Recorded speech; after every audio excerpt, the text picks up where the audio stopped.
You know that feeling, that little internal shudder when someone says, "Can I give you some feedback?" Oh, yeah. Or maybe even worse, that kind of gut punch when you realize it's definitely going to be the constructive kind. Right. Yeah, it can land like an attack, can it? Right. Or feel like a judgment or just, yeah, plain uncomfortable. Totally.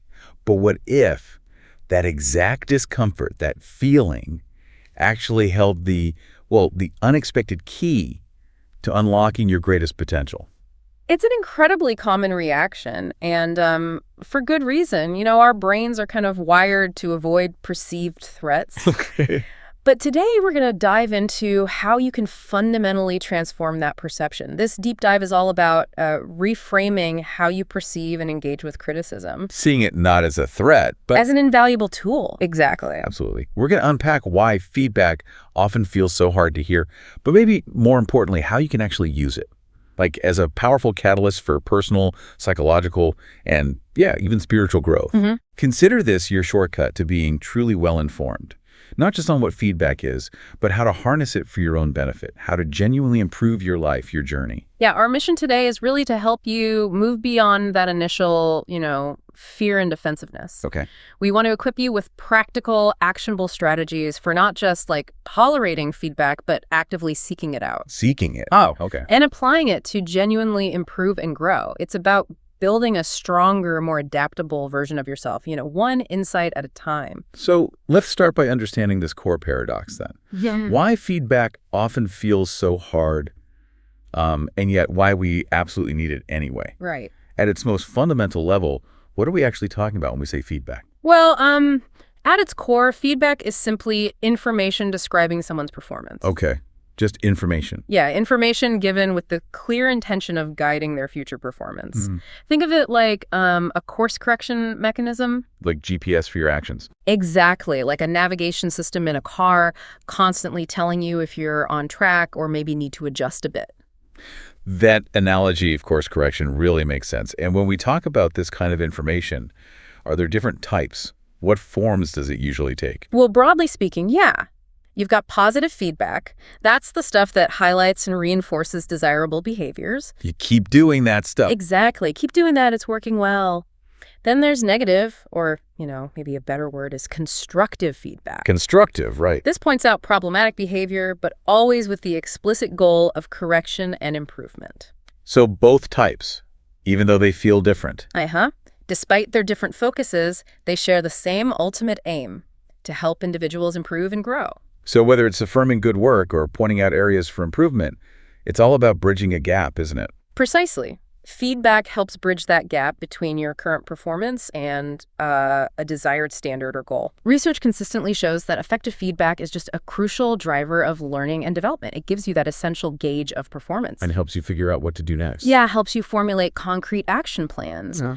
Without it, good practices might go unnoticed, unreinforced. And you could just stagnate. Or even deteriorate over time, yeah. Performance could slide. Okay, so if it's so vital for our growth, then why does it often feel like such a monumental task to actually receive it? What are the deep-seated psychological reasons behind that immediate resistance, that feeling? That's the heart of the paradox, isn't it? One of the most powerful reasons we kind of recoil from feedback is a profound fear of conflict. Okay. And an innate desire for acceptance. We're social beings, Our instinct to belong is incredibly strong. So criticism feels like rejection. It can feel like a direct threat to our connections with others, yeah. And we naturally want to avoid confrontation or, making things awkward or hurting sensitivities. I can certainly relate to that. It's almost like we instinctively prioritize, superficial harmony over tackling genuine issues sometimes. That's exactly it. It's what some call the short-term trap. The short-term trap. Yeah, we focus on the immediate advantage of avoiding a potential conflict, but that short-term mentality really stifles long-term personal or collective growth. So, choosing comfort now over growth later. It's a classic human tendency, absolutely. We actually have some fascinating personal stories in our sources that really bring this resistance to life. There's Joel Junker, who early in his career completely struggled with constructive criticism. Oh, yeah. He saw it as a sign of weakness or youth or ignorance.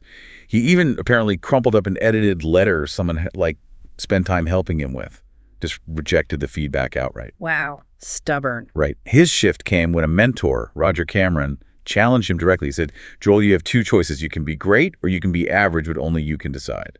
Oof. That's a powerful and direct challenge. So what happened? Well, Joel's breakthrough apparently happened when he decided to write DBD, Don't Be Defensive, on his bulletin board. He just committed himself to learning. Just that little reminder. It highlights how ingrained our defensive reactions can be, though. And Lars Nielsen shares an even more profound journey, which actually stemmed from childhood trauma. Really? How so? He developed what he calls defensive thinking. His mind would literally race to stay safe, often blaming himself for things in the past and anticipating dread in the future, all to try and avoid criticism. That sounds exhausting. Totally. He ultimately realized his inner critic was often far more savage than any external critics he actually faced. Gosh, the stories really paint a picture of how deeply rooted our reactions can be. It really underscores a central truth, doesn't it? We value feedback for new perspectives, for growth. And yet, simultaneously, we desire to be accepted exactly as we are. That's the feedback paradox. And this paradox, it forces us to confront an uncomfortable truth. Genuine personal and professional growth, well, it rarely exists without discomfort. You have to get uncomfortable. Yeah, it's in that space of challenge, of being pushed outside our comfort zone, that we truly evolve. So, given that discomfort is almost like a prerequisite for growth, how do we move beyond that initial resistance? Our next big area for this deep dive is all about shifting your internal landscape, Okay. focusing on mindset and emotional resilience. And the bedrock for all of this really seems to be embracing a growth mindset. What is that exactly? Yeah, a growth mindset is fundamentally the belief that your intelligence, your abilities, your qualities, they can be developed and grown. It's not fixed. Not fixed at all. Grown through effort, through dedication. It's about seeing your potential as something malleable. This mindset helps you embrace challenges, bounce back from setbacks, and cultivate this continuous desire to learn. And the alternative, a fixed mindset, believes intelligence and abilities are static. Like you have it or you don't. Exactly. So if you have a fixed mindset, you might fear risks, you might stick to tasks you know you can ace, and ultimately, well, you stagnate. Right. Avoid anything that might prove you don't have it. Precisely. The power of perception here is just immense. With a growth mindset, you automatically reframe feedback. It becomes an opportunity for learning and skill development. A chance to turn weaknesses into strengths. Exactly. And this mindset isn't just helpful for, your career. It's critical for dealing with the constant change in life itself. That makes sense. In fact, some research actually shows fixed mindsets are associated with significantly more mental health challenges, like anxiety, depression, especially in teenagers. Wow. It's truly about overall well-being, not just getting ahead at work. That's a startling connection linking mindset directly to mental health. Okay, so beyond mindset, we also need what's often called emotional resilience. What exactly is that rubber ball factor we hear about? Yeah, resilience is that almost ineffable quality, right? It allows some people to get knocked down by life's challenges and just come back stronger. Bounce back. Bounce back in the face of adversity. And here's what's truly empowering. It's not some innate fixed trait you either have or you don't. Resilience is actually a learned and strengthened capability. So you can build it like a muscle. Absolutely. You can absolutely cultivate it over time. Okay, so if it's something we can build, what are some of the key strategies for doing that? How do we get more resilient? Well, key strategies include cultivating an internal locus of control, Meaning? believing you can influence events and outcomes rather than just being a passive recipient of whatever happens. Taking ownership. Yeah. Also, adaptability, seeing challenges as opportunities for growth, learning new skills, and crucially, quieting that inner critic. Practicing self-compassion. That inner critic can be loud. Oh, definitely. And emotional stability is another vital piece. Acting rationally in challenging situations, understanding your personal triggers, and actively challenging those negative thought patterns. It sounds like this also ties into Angela Duckworth's work on grit. Yes, absolutely.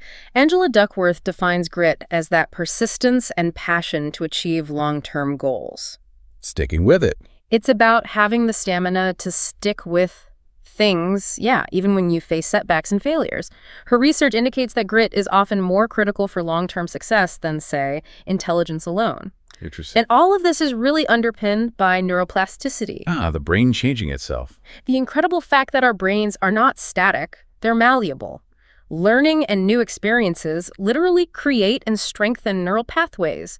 They physically support our capacity for growth and adaptation. So the fact that our brains are literally rewiring themselves with new experiences, that's pretty profound. Isn't it? It means we're not just capable of growth, but maybe even designed for it, even when it feels uncomfortable. Which leads perfectly into another crucial aspect. Right. Separating your self-worth from the feedback itself. Yes. It's about behavior, not about you as a person.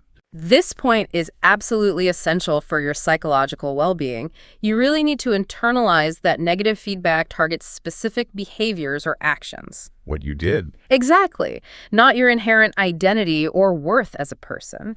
Detaching your self-worth like that helps you maintain a healthy self-image. It prevents criticism from just shattering your confidence. It reminds me of the Johari window, that psychological model. It seems relevant here. Oh, excellent connection. Yeah. The Johari window outlines 4 areas of self-knowledge. There's the open area, what you and others know about you. Oh. The hidden area, what you know but keep private.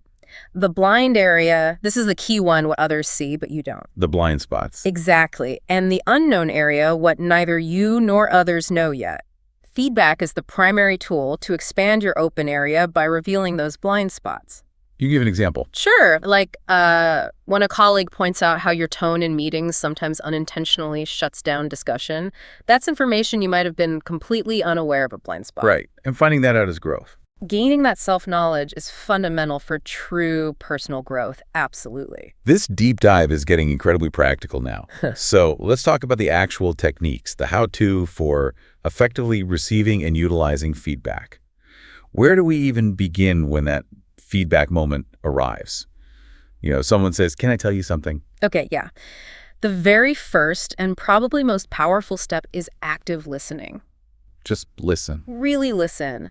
When someone is giving you feedback, give them your undivided attention. Refrain from interrupting. Try to maintain eye contact. Use open body language. Nodding, leaning in slightly. Yeah, things like that. It not only shows respect and genuine interest, but it also helps you truly absorb what's being said without your mind just racing to formulate a defense. Which is the natural first reaction. It totally is. Okay, so after that initial listening, you shouldn't just react immediately, should you? Spit out the first thing that comes to mind. Absolutely not. That's usually a mistake. You need to pause and reflect. Take a breath. Yes.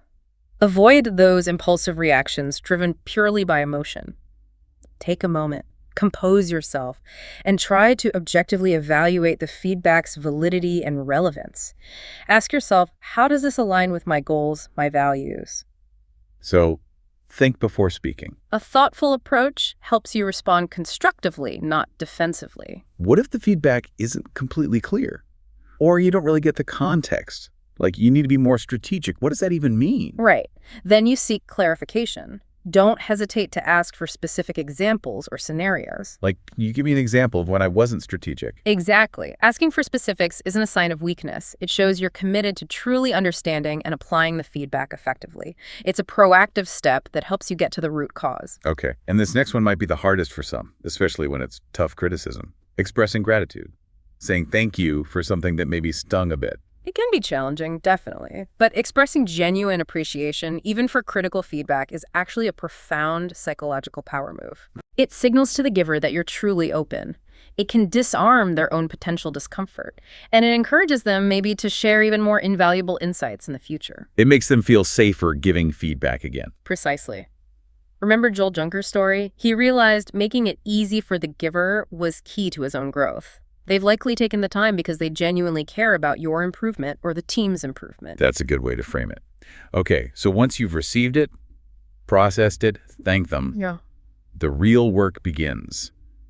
Turning that feedback into action. What's the path to tangible improvement? Right. First, you need to set actionable goals. Make it concrete. Convert the feedback into specific, measurable objectives. If the feedback was, you interrupt too much, a goal might be, I will let others finish speaking before I jump in at least 80% of my interactions this week. Okay, something you can actually track. Exactly. Break it down into achievable steps. It focuses you on continuous development and lets you track your progress, gives you purpose and direction. And you definitely don't have to navigate this journey alone, right? Oh, never. Please don't. Seek support and guidance. Reach out to mentors, trusted colleagues, your supervisor. Talk it through. Yeah, discussions with trusted advisors provide invaluable perspectives. They can help you navigate challenges or roadblocks.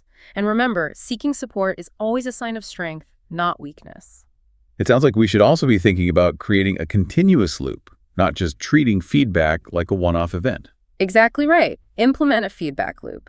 Foster a culture of continuous improvement by regularly seeking and providing feedback. Both ways. Yes, whether it's with supervisors or team members, this two-way exchange allows for timely adjustments, and it really strengthens professional relationships. It helps create a harmonious, productive environment where growth is just constant. And finally, don't forget the positive reinforcement for yourself. It's hard work. Absolutely. Celebrate your progress. Acknowledge your efforts. Celebrate even the small achievements along the way. Give yourself credit. Yeah. It boosts motivation, encourages a positive outlook, and reinforces the perseverance needed for that continuous growth. It's like a powerful internal reward system. Now, we've focused heavily on receiving feedback, but it feels important to briefly touch on giving feedback too. They're two sides of the same coin, right? Absolutely complementary. So from a leadership perspective, or even just as a colleague, what's the main purpose when you're the one delivering it? Whether it's positive or corrective, the fundamental purpose of giving feedback should always be to help the individual improve their performance. Not to vent, not to criticize for its own sake. Never about judgment or blame. It should solely be about fostering growth. And leaders, or anyone giving feedback really, often fall into some common traps. What should we be mindful to avoid? Oh, indeed. One major mistake is not being specific enough. Just saying, improve your communication is useless. Right. Too vague. Instead, provide concrete examples. You might use something like the SBI model. Situation, behavior, impact. Describe the specific situation, the observable behavior, and its concrete impact. Situation, behavior, impact. SBI. Okay. Another common pitfall is failing to give regular feedback. Don't wait for the annual review. Too late by then. Way too late. Ongoing, timely advice is far more effective. You miss countless opportunities otherwise. And it shouldn't just be about pointing out mistakes, should it? Like only hearing from your boss when something's wrong. Oh, absolutely not. Focusing only on corrective feedback is incredibly demotivating. You should consciously try to balance criticism with recognition. Some suggest aiming for like a 5.1 positive to negative ratio. 5 positives for every negative. Roughly, yeah. Also, ensure your feedback focuses on future improvement, not just dwelling on past mistakes. And vitally actively listen to the other person's perspective. Don't just lecture. Make it a conversation. Try to understand any underlying causes, yeah. It needs to be a dialogue. So timing is critical, being specific is critical, and keeping personal preference out of it. Precisely. Waiting too long means issues can snowball. And yes, be really careful not to confuse your personal preference with an actual performance issue. Like, you just don't like the way they phrase emails, but the emails are effective. Exactly. That's not performance feedback. And lastly, for constructive criticism, really try to give it in person if possible, and always base it on your own direct observations, not just hearsay or gossip. Personal delivery matters for empathy. Crucial for empathy and effectiveness, yes. So it sounds like regardless of the specific model you use or the situation, there are these universal elements that make any feedback encounter truly effective, aren't there? Yes, there definitely are. Effective feedback encounters always establish a safe, trusting environment first. Trust is key. They're based on direct observation, they're timely, they're balanced, including both positive and critical points. They involve genuine dialogue, they link theory to practice where possible, they always check for understanding. Make sure you're on the same page. Yes, and they should culminate in an agreed-upon action plan.